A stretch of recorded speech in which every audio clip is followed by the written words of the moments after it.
திருவள்ளூரில் தனது பெயரில் உள்ள பட்டாவை இறந்தவர் பெயருக்கு மாற்றிய வருவாய்த்துறை அதிகாரிகள் மீது நடவடிக்கை எடுக்க கோரி பாதிக்கப்பட்ட பெண் மாவட்ட ஆட்சியர் மற்றும் எம்எல்ஏவிடம் வாக்குவாதத்தில் ஈடுபட்டார். விடையூர் கிராமத்தைச் சேர்ந்த கோவிந்தராஜ் என்பவருக்கு சொந்தமான 117 சென்ட் நிலத்தில் வழி கேட்டு பக்கத்து நிலத்தின் உரிமையாளர் கோட்டாட்சியரிடம் அளித்த மனுவின் அடிப்படையில் வருவாய்த்துறையினர் முறையாக விசாரிக்காமல் 30 சென்ட் இடத்திற்கு கூட்டுப்பட்டா வழங்கியதாக கூறப்படுகிறது.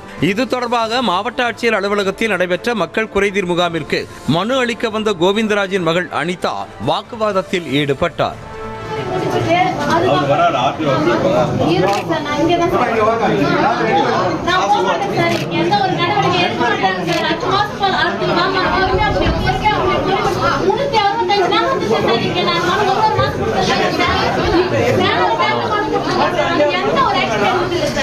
நீதிபதிக்கு அடுத்த நிலையில் இவங்களுக்கு டிஆர்ஓ அவர் என்ன சொன்னாரு, 2015 மனுவே இருக்கு, நீ தான் இப்ப வந்துட்டு உன் மனு முடியணும்னு கேக்குறாரு. குழந்தை வச்சுக்கிறது அப்படி பேசி மூஞ்சால ஒரு அதிகாரி எவ்வளவு சார் பேசுவோம் சார்.